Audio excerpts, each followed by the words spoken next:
never stop fighting for you on this issue. If you really want to do something about these mass shootings, then we need to get these weapons of mass destruction, the AR-15s, the semi-assault style weapons, out of the hands of these killers.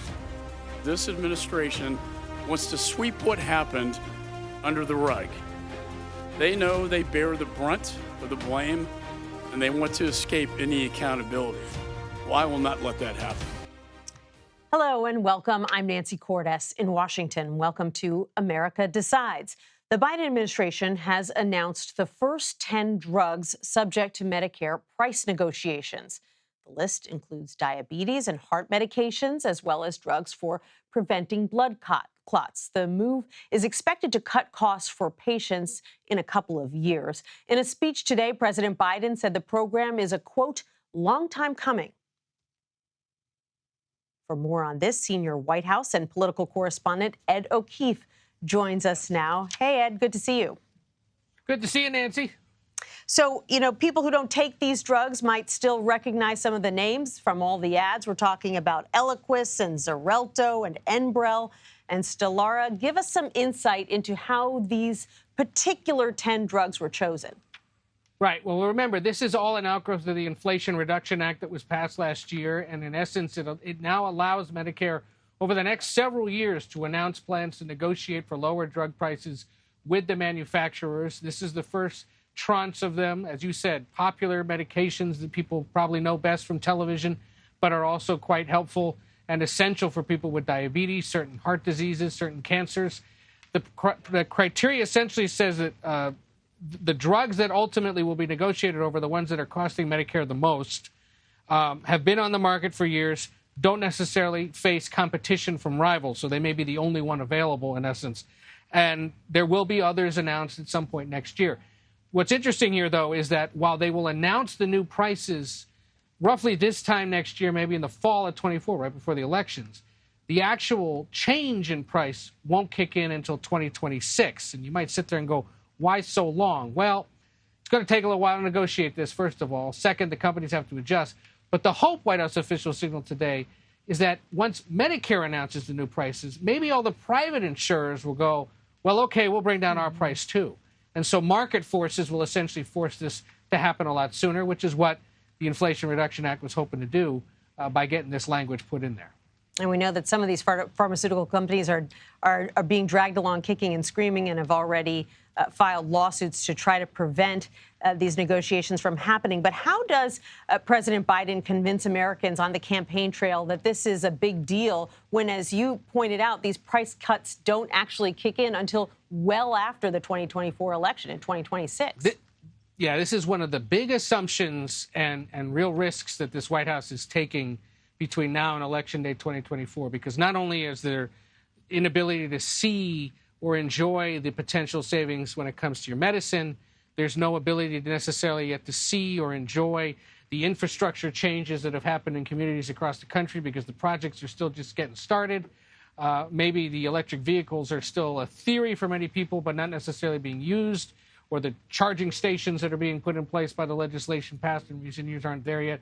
So he's gambling that over the next year, once people start thinking more about the elections, and once this money starts getting spent, he can turn and say, hey, did you notice that? Did you notice this? Did you know that, grandma or your uncle who depends on this medication is going to see those cost savings? That's because of the work we did. Keep us in power, and we'll make sure that all of these things continue to get implemented, and we can do even more. But you're right. It's going to take a while, and it's part of the reason why this White House believes ultimately his numbers will improve as people start to see the real-world savings that won't kick in still for several years. Well, no matter what, it is a major development that Medicare will now, for the first time, be able to negotiate these drug prices. Probably a lot of Americans out there scratching their heads wondering why this wasn't happening already. Ed O'Keefe at the White House, thanks so much. House Majority Leader Steve Scalise says he's been diagnosed with a form of blood cancer.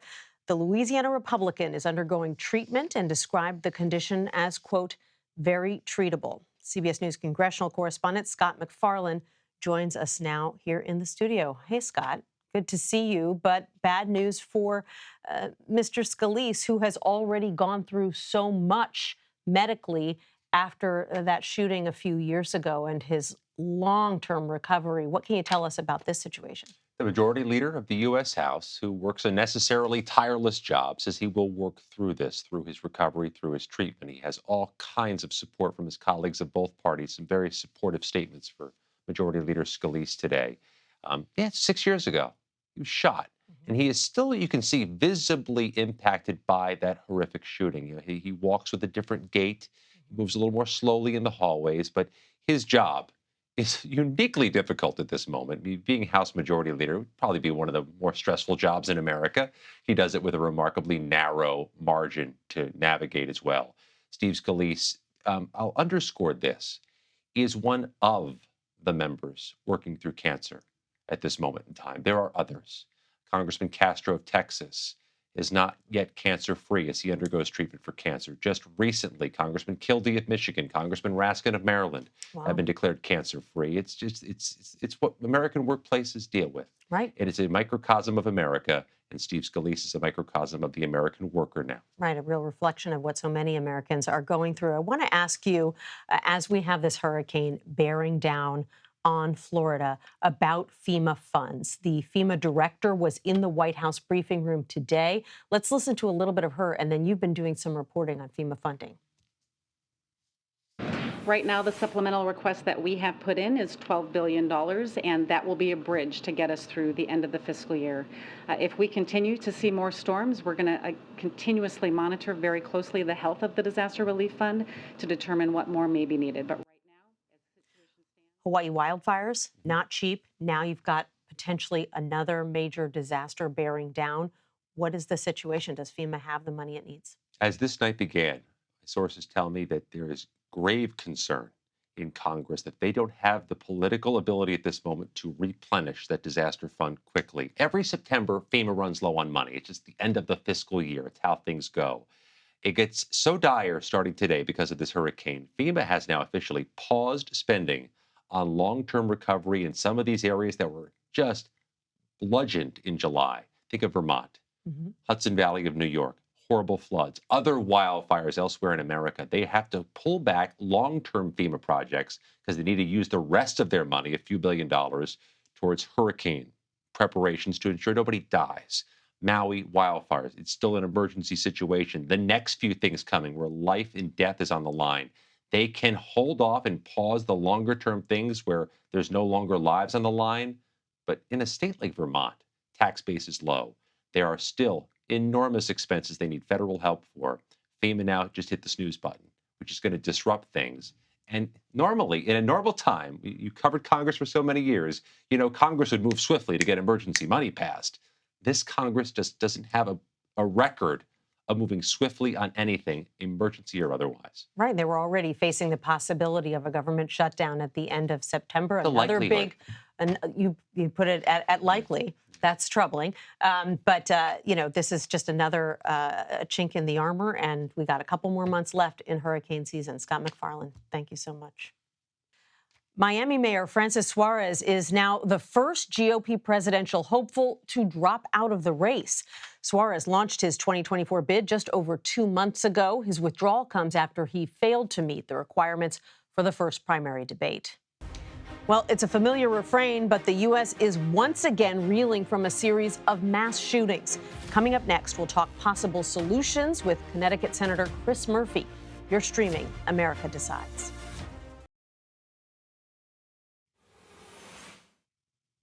Welcome back to America Decides. On Sunday, I spoke with former Vice President Mike Pence, and he told me he wants to expedite the death penalty process for mass shooters.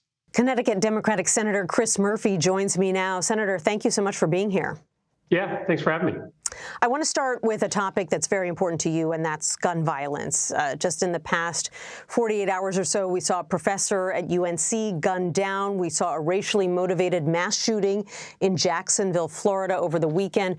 And on Face the Nation, I asked former Vice President Mike Pence what he thinks can be done, and he called for what he called a, quote, expedited federal death penalty for anyone engaged in a mass shooting. I'm wondering what you think of that proposal. Well, it shows how little Mike Pence understands about the gun violence epidemic in this country. The fact of the matter is most mass shooters are engaged in a suicide attempt. Most mass shooters are intending to either kill themselves or be killed by police. And so Mike Pence doesn't know what he's talking about when he says that he thinks mass shootings will go down if you threaten to kill the people who are carrying them out. They are, in fact, seeking to die. And so the most important thing we can do right now is just make sure that those mass shooters don't have access to military weapons. The fact of the matter is, if you walk into a crowded place with an AR-15, you are going to kill 5-10 times more people than if you had a gun that was equipped with only a 10-round magazine, a pistol, for instance. And so if you really want to do something about these mass shootings, then we need to get these weapons of mass destruction, the AR-15s, the semi-assault style weapons, out of the hands of these killers. Is there any candidate in the GOP field who you think would be willing to work with Democrats on the issue of gun safety? You know, I'm not familiar with all of the positions on guns of the Republican candidates. What I do know is that the Republican Party is in the midst of a change. Probably 5 years ago, we couldn't have gotten more than 1 or 2 Republican votes on a measure that the NRA opposed. But last summer, as you know, we passed the Bipartisan Safer Communities Act. It's 5 pretty major changes in American gun laws. Every single one of those changes was opposed by the NRA. And we got 15 Senate Republicans to vote for that measure. I'm sure some of them have presidential ambitions.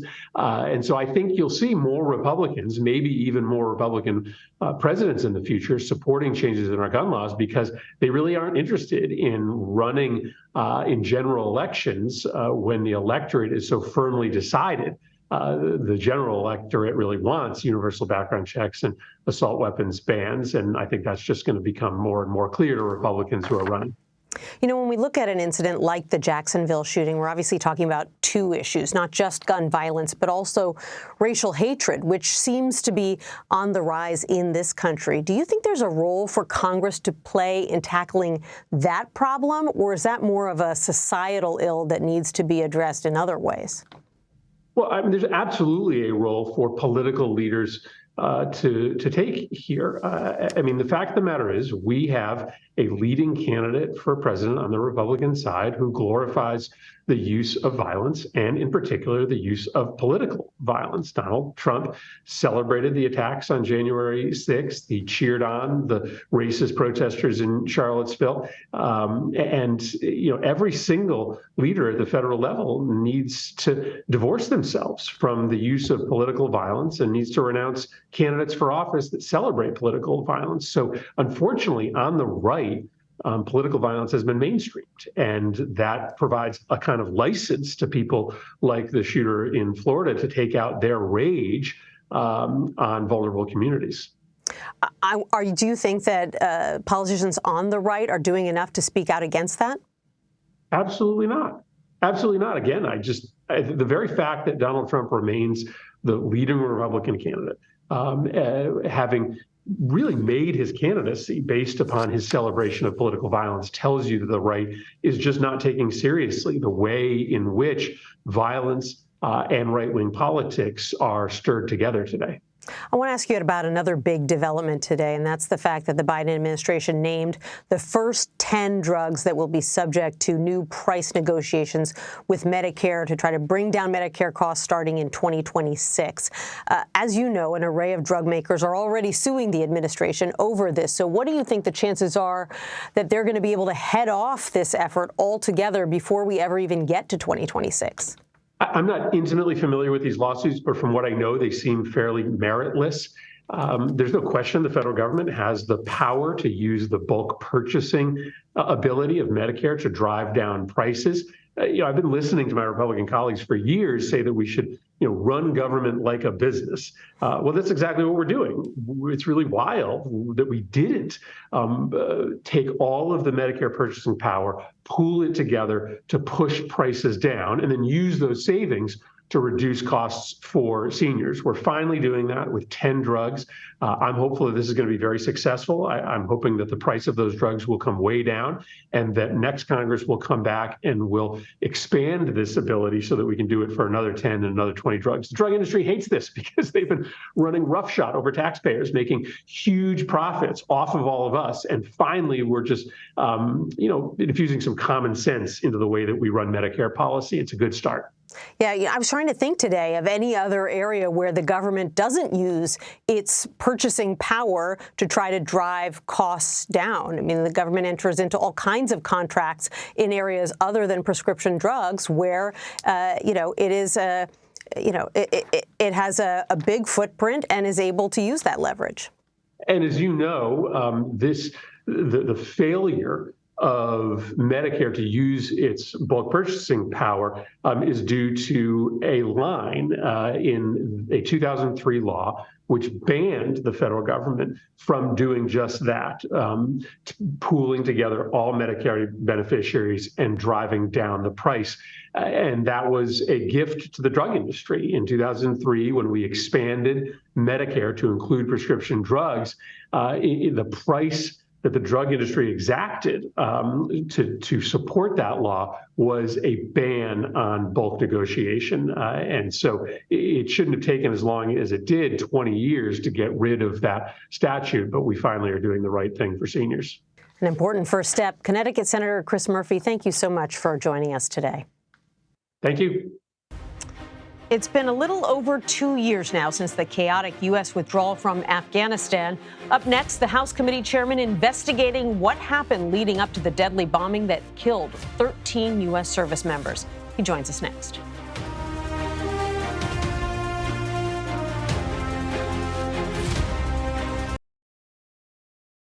I refuse to continue a war that was no longer in the service of the vital national interest of our people.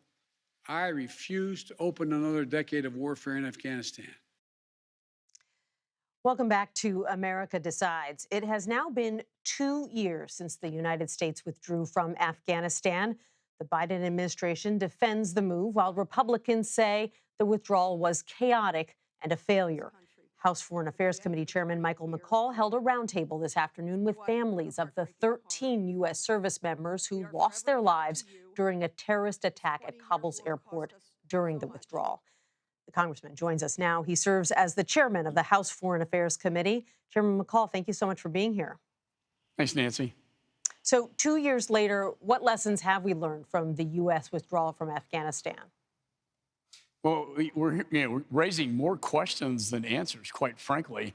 I started a very aggressive investigation once I became chairman of the Foreign Affairs Committee. We heard powerful testimony from the parents of these children who were killed in the massive suicide bomb attack that killed 13 service members, wounded 45 others, and then killed 170 Afghans. This is a massive explosion.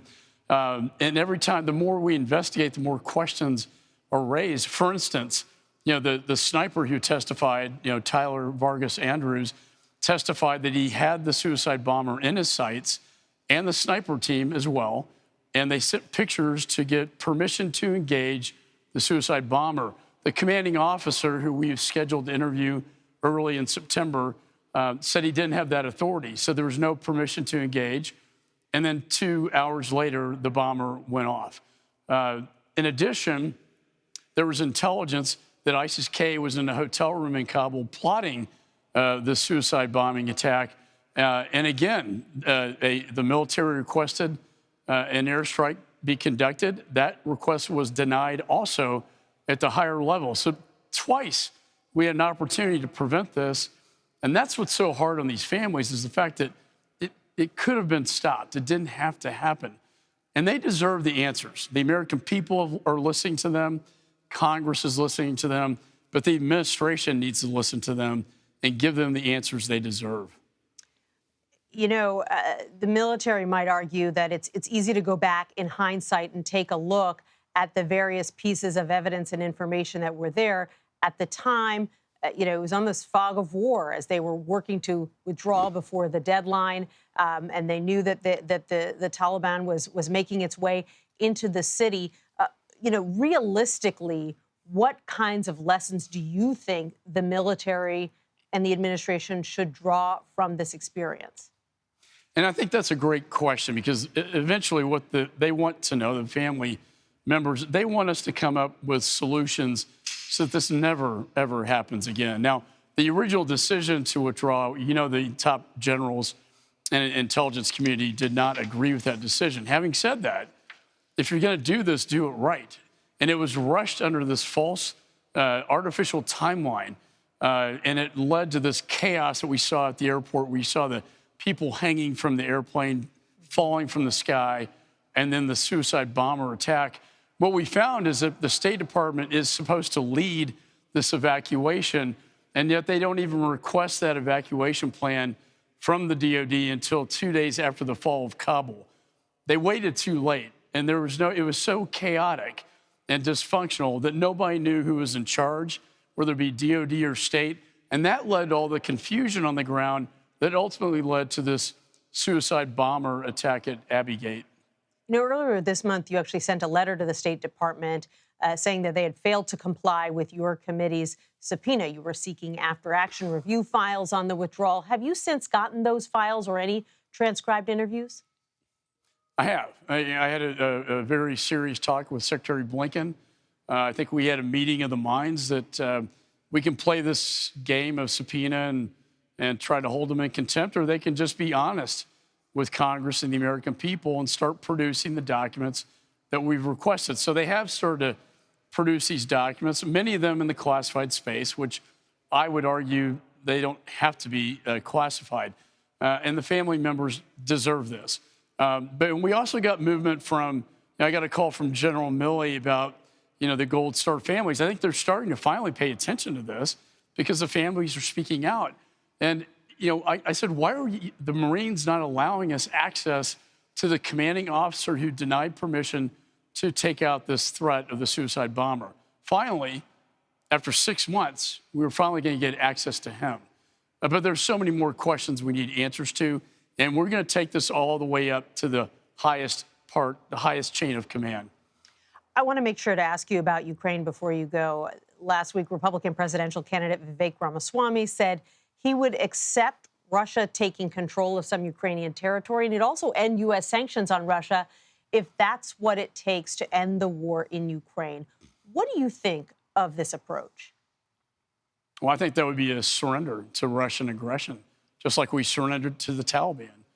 And this is not just about Russia and Putin. It's about Chairman Xi and China and their unholy alliance. And when I went to Asia, what happens in Ukraine will impact what happens in Taiwan. I think that is a very risky foreign policy. What I did notice at that debate was that 6 of the 8 candidates were very strongly supportive of our efforts to contain Russian aggression. And then the last candidate was somewhere on the fence that if Europe stood up to the plate more, that he would be supportive. So we have a supplemental before us. There was no collaboration with Congress. I've talked to the Speaker about this, and we're going to take a look at it, but we're not going to rubber stamp or write a blank check. But they need the input of Congress, who has the power of the purse authority. So I anticipate we're going to be looking at this closely. I do anticipate you will see something that will pass before the end of the fiscal year as Ukraine is in this counteroffensive movement. I just wish the administration had given them the weapons they needed a year and a half, 2 years ago, because we probably would be in a very different situation today. It's interesting to hear that you do think that this supplemental will pass eventually. Congressman McCall, thank you so much for your time today. I really appreciate it. Thank you, Nancy. Thanks for having me. And that does it for today. You can stream America Decides Monday to Thursday at 5 p.m. Eastern. And thanks for watching. You're streaming CBS News.